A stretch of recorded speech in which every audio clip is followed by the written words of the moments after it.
everyone. Today on Math Magical, we're going to learn about scatter plots. A scatter plot is a type of graph used to display relationships between two variables. It helps us see patterns in data. You've probably noticed that people can study for the same amount of time but end up with different test scores. Why do you think that happens? Maybe some people focus better, others get nervous during tests, or maybe they had a good night's sleep before the exam.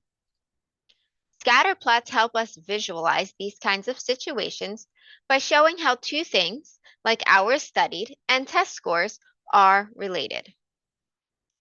Here's a data set showing how much time different students spent studying and their corresponding test scores. As you can see, some students studied for the same amount of time but got different scores. That's where scatter plots come in handy.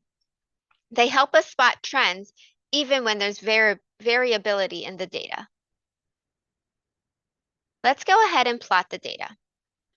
First, we'll label the x-axis hours studied and the y-axis test scores as a percent. Then we'll mark our intervals for hours and for test scores.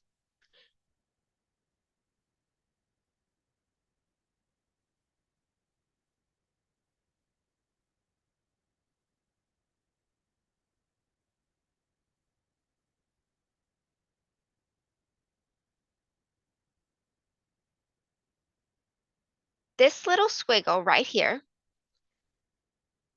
is called an axis break.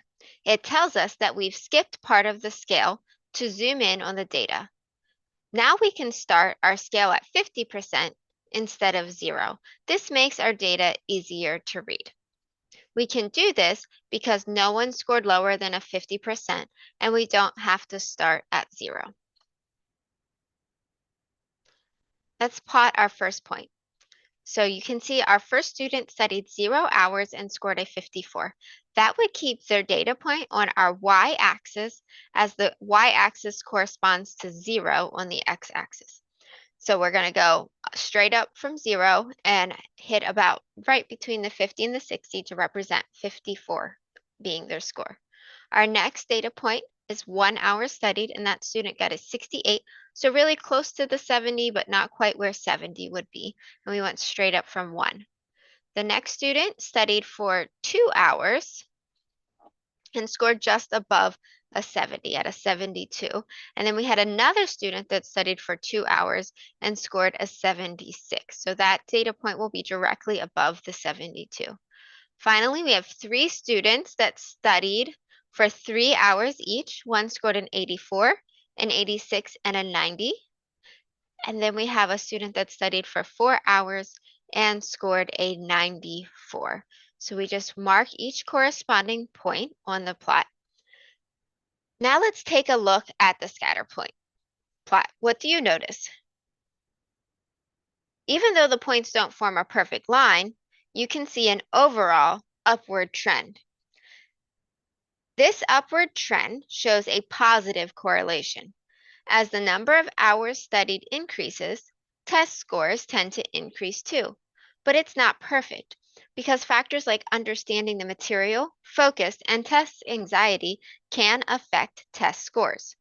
So scatter plots help us see patterns and trends in data, and using an axis break can help us focus on the important part of the graph without showing irrelevant values. Next time you want to compare two things, like minutes of exercise and energy levels, you can create a scatter plot and use an axis break if you want to zoom in on specific data. Thanks for watching. I hope you have fun making your own scatter plots. Discover the secrets, unlock the magic, and let math take you on an adventure. Keep life mathematical. Remember, check out my other videos. Don't forget to subscribe to my channel. And if you want me to make a lesson on a topic you are struggling with, let me know in the comments.